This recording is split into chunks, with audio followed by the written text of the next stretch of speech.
I am frustrated beyond belief. We're talking to ourselves and you're pretending to be here. I really don't understand what's going on.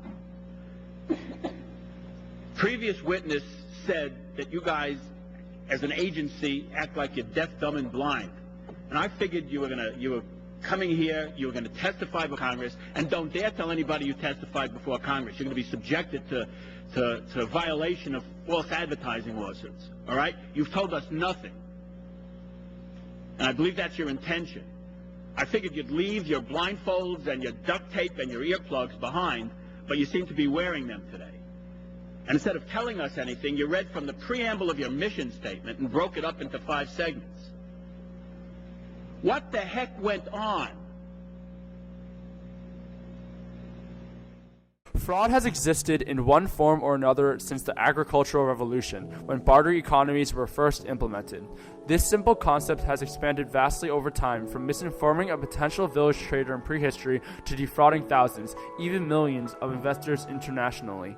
Bernard Madoff's Ponzi scheme is perhaps the most famous financial catastrophe in recent history, causing severe harm to many large corporations and institutions, as well as costing thousands of individual investors their life savings. The fraud amounted to approximately $64.8 billion US, with the large majority of that money being dispersed internationally and unrecoverable. Bernard Madoff himself received 150 years in prison for 11 counts of fraud, money laundering, perjury, and theft. Several others have been arrested in conjunction with Madoff, including his wife, sons, and principal accountants. The leaders of the security firms most intimately associated with Madoff were also brought to trial with mixed results. Thousands of people have lost significant portions of their savings, with some retired citizens losing everything and having no income. Madoff's deception further damaged the credibility of Wall Street in a time of economic recession, damaging the economy both directly through his scheme and indirectly through discouraging potential investors. The financial sector will no doubt feel the repercussions of these actions and for decades to come, while it fails to ordinary people to attempt a recovery on their own with little legal assistance available to attempt recovery of the vanished billions. Madoff's infamous Ponzi scheme gained notoriety above similar plots primarily because of the enormous amount stolen and the perceived betrayal on the investors' behalf. The scheme was undoubtedly the largest of its kind in recorded history. Even more astonishing than the incomparable amount of money stolen, however, was how long Madoff got away with it. Madoff's taxes had not been accurately estimated for years, as his auditor had previously decided that he was trustworthy and always marked his numbers as checked without actually verifying them. Madoff's family also invested in this company, unknowingly adding to the scheme, while also risking millions of dollars in what their father knew was an investment bound for failure. Both of his sons lost millions and felt personally betrayed, so much so that when their father needed 5 people to sign for bail, neither of his sons in any way pitched in, leaving Madoff with only 2 people willing to help him with this bail, his wife and his brother. Madoff was not only trusted by his sons, but also by the American Jewish community, from which he reaped the majority of his profits. This is likely due to the association phenomenon, in which people are more trusting of those who share their ethnicity, nationality, or religious group. Jerry Reisman, a New Jersey lawyer serving as the prosecution in one of the hundreds of fraud lawsuits, stated that Hitler tried to kill the Jews as a people, and one weekend Bernie Madoff destroyed Jewish wealth in America as we know it. He preyed on his own community. End quote. Because so many people felt that they were being granted access to an exclusive, high-return venue, they trusted Madoff and never questioned the impossibly high profits their investments supposedly returned in a failing economy, even recommending Madoff's services to their closest friends in some truly tragic cases of accidental betrayal. For those who lost everything, little restitution will follow, and we can only hope that more money will be recovered in the future. The American financial sector, commonly referred to as Wall Street for its eponymous location in Manhattan, has evolved with the country, from helping to manage the debt of a bankrupt new government to controlling international economic interests. Beginning as a small group of traders meeting to package off and resell government debt following the American Revolution, the market expanded slowly to include non-government interests by the Civil War. This expansion, however, was minimal. The lives of ordinary people were barely affected by the small-scale trading that was then the norm. Everything changed, however, with the advent of the railroad in the mid-19th century. Railroads required investment capital on a scale which had never before been seen, and Wall Street adapted to provide that capital in a stable, institutionalized form.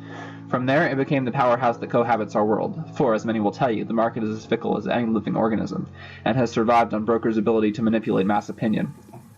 Stating that the stock market can be dangerous to one's finances is not an opinion, but a fact. Earlier in our country's history, this was common knowledge. Those who dealt in stocks were known as speculators instead of investors.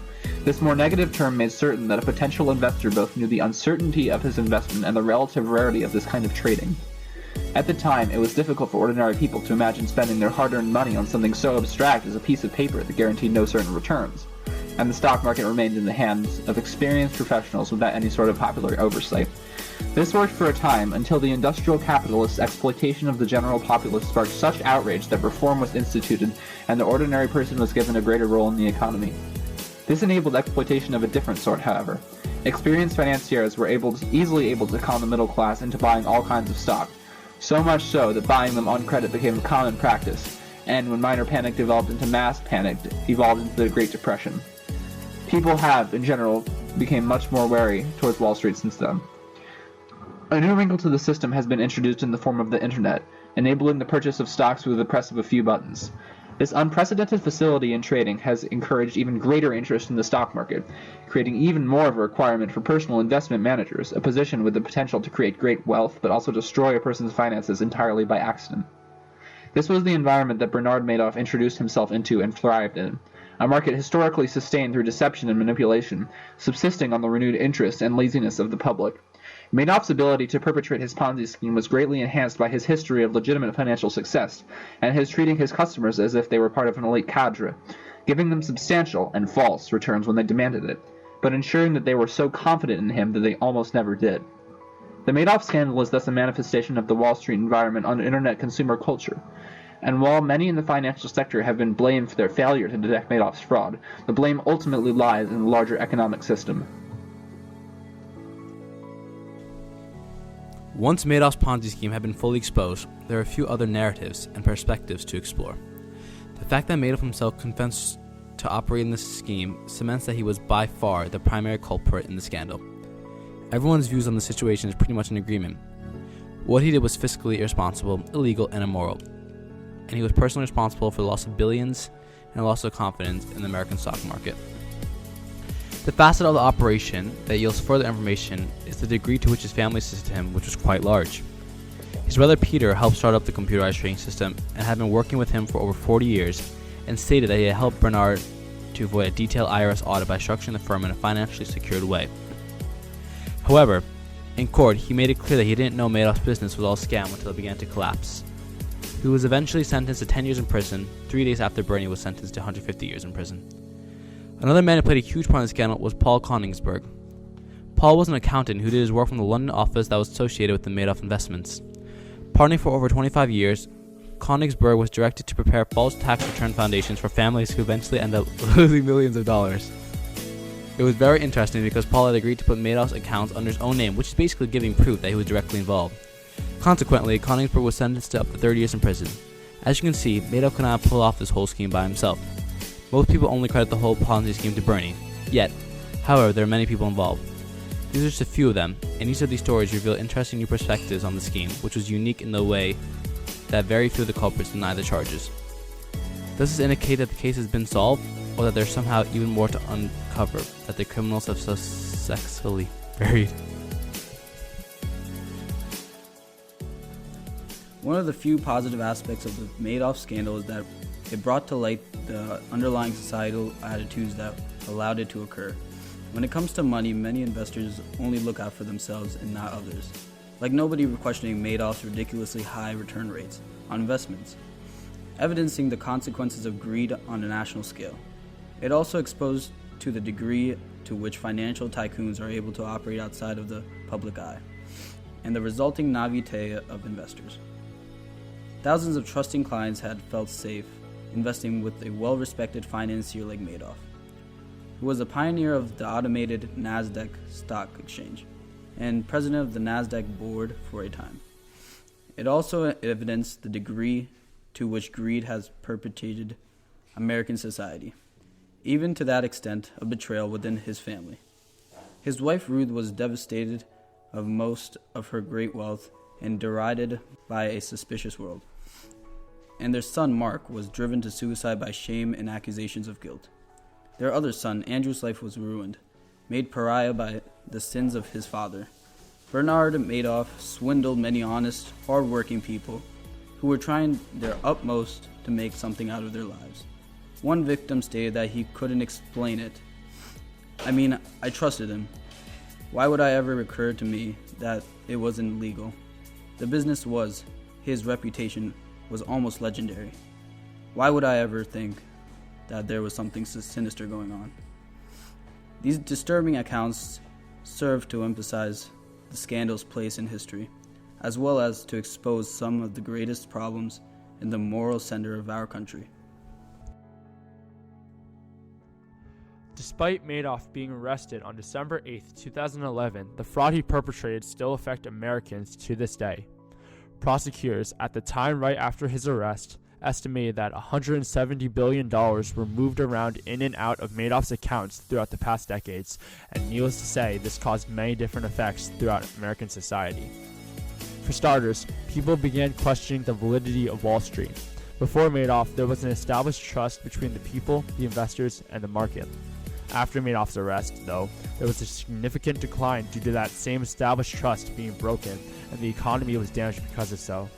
Madoff, in an interview at Butner Federal Prison in North Carolina, even says, "Don't let Wall Street scam you like I did." Also, immediately after Madoff's arrest, the hunt began to restore the stolen money to its rightful owners. For example, a man named Irvin H. Picard had received $7.2 billion from a settlement with Jeffrey Bukauer, who was an investor in Wall Street that received a large profit from Madoff's schemes. Other settlements that same year received about $1 billion for victims of the Ponzi scheme as well. However, the vast majority of victims received absolutely nothing for their investments, with many elderly patrons of Madoff's securities firm losing their entire life savings and some of their money being transported overseas, unable to be legally brought back to some Americans. Overall, Madoff's scandals have changed the view on the American stock market forever, with American citizens now seeing its flaws that can be taken advantage of. It goes to show that even though the system of stocks have been around for longer than America itself, it could still be exploited today. The fact that Madoff and his colleagues have admitted to doing their crimes have not left much room for controversy and discussion. Madoff had broken the law. End of discussion. He betrayed many people's trusts and is going to be in jail for the rest of his life. Going forward, there have been a creation of a distrust in Wall Street that may never be rectified. Madoff's actions had affected many people's lives, and some may never regain their economic status because of them. And even though this is a tragedy, America will learn from its mistakes and make reforms so that this will never happen again.